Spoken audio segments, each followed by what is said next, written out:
Tensi politik semakin memanas menjelang masa pendaftaran Capres-Cawapres pada 19 Oktober sampai 25 November 2023 mendatang.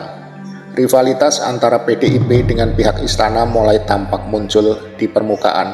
Dengan gerahnya partai pengusung Joko Widodo tersebut melihat gelagat petugas partainya melakukan manuver untuk mempertahankan dinasti politik dengan mengusung putra mahkotanya Gibran Rakabuming Raka yang saat ini menjabat wali kota Solo.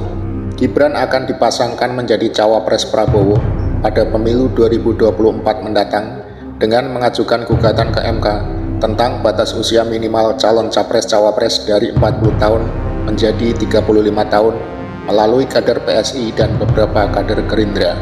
Manuver tersebut terbaca jelas oleh elit partai berlambang banteng bermoncong putih, sehingga mematik Sekjen PDIP Hasto Kristianto bersuara agar semua pihak mentaati aturan batas usia yang telah disepakati dan tidak mengubahnya di tengah jalan. Pasalnya saat ini sedang dalam persiapan pemilu 2024. Namun sepertinya kesadaran elit PDIP bak orang terlambat bangun pagi, sehingga selama ini mereka terlelap tidur dinina bubukan lagu pengantar tidur sang penguasa. Padahal di belakang nyanyian tersebut, Joko Widodo telah bergerilya untuk menancapkan bilah sembilu yang tajam pada jantung partai pengusungnya. Kepada partai-partai yang sekarang ini juga koalisinya belum selesai. Jadi kalau saya ngomong sekarang untuk apa? Itu yang namanya strategi, ya itu. Jangan tergesa-gesa, jangan gerusa-gerusu, jangan pengen cepet-cepetan, karena Belanda masih jauh. Welcome to your channel, QNC, berdiri kokoh di tengah.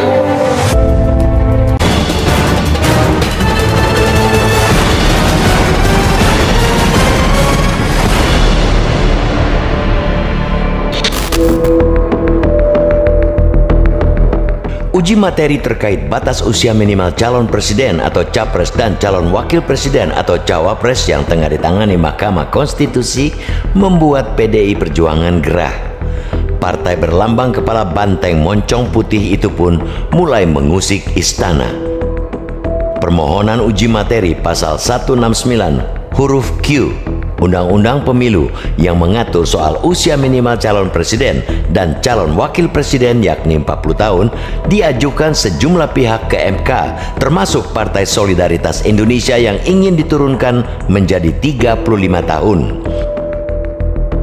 Sekjen PDI Perjuangan Hasto Kristianto menyebutkan bahwa ada manuver yang dilakukan kekuasaan demi mengubah batas usia minimal capres dan cawapres dari 40 tahun menjadi 35 tahun.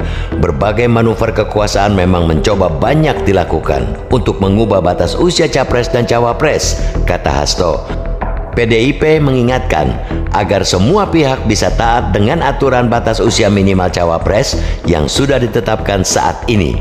PDIP mengingatkan sebaiknya aturan yang sudah berlaku saat ini tidak diubah di tengah jalan. Pasalnya, saat ini tengah dalam persiapan pemilu 2024. Kewenangan untuk membuat atau mengubah aturan terkait batas usia capres dan cawapres itu ada di tangan legislatif, bukan kewenangan MK. Itu merupakan bagian dari open legal policy yang dimiliki oleh DPR RI. Bukan tanpa sebab PDIP tak segan mengusik langsung istana terkait gugatan usia capres dan cawapres. Banyak pihak menduga gugatan tersebut untuk memuluskan langkah putra sulung sang presiden Gibran Rakabuming Raka yang kini wali kota Solo menjadi cawapres. Gibran digadang-gadang bakal mendampingi Prabowo Subianto, apalagi jelas-jelas gugatan ini mengarah ke angka 35. Presiden Joko Widodo meminta masyarakat tidak menduga-duga gugatan tersebut diperuntukkan memuluskan jalan putra mahkotanya Gibran Rakabuming Raka sebagai cawapres. Ia memastikan tidak ingin ikut campur dalam gugatan itu karena persoalan tersebut merupakan ranah yudikatif. Saya enggak mau intervensi, itu urusan yudikatif, bebernya. Kemungkinan Gibran maju menjadi cawapres terbuka lebar jika gugatan uji materi terhadap pasal 169 huruf Q Undang-Undang Nomor 7 Tahun 2017 tentang pemilu di MK dikabulkan. Pasal tersebut menyebut usia capres dan cawapres minimal 40 tahun. Sikap PDIP yang mengusik istana bisa dipahami PDIP gerah dengan langkah Presiden Joko Widodo yang notabene kadernya sendiri. PDIP juga ingin memberi sinyal jika publik sebenarnya sudah mengetahui motif di balik permohonan uji material pasal tersebut. Presiden Jokowi belakangan terkesan memberikan kode-kode dukungan untuk capres Partai Gerindra Prabowo Subianto. Bahkan pertemuan antara Prabowo dan Gibran semakin intens. Rupanya gayung bersambut. Mantan Danjen Kopassus itu menegaskan bahwa tidak ada relevansi usia dengan kepemimpinan. Dia menilai yang terpenting sebagai prasyarat seorang pemimpin bukanlah usia, melainkan jiwa orang tersebut. Itu Slamet Riyadi waktu memimpin perjuangan umur 22 tahun bisa berhadapan di depan. Bukan usia, jiwanya yang penting, kata Prabowo pada peringatan Hari Veteran Nasional atau Harvetnas di Universitas Negeri 11 Maret UNS Solo, Kamis 10 Agustus 2023. Pernyataan Prabowo itu seolah menjadi isyarat ketersediaannya untuk menggandeng Gibran Raka Buming Raka sebagai cawapres. Wajar jika partai besutan Megawati Soekarno Putri ini mulai terusik dengan Joko Widodo yang notabene disebutnya sebagai petugas partai. Partai ini sudah mendeklarasikan Ganjar Pranowo sebagai baca pres pada pemilu 2024.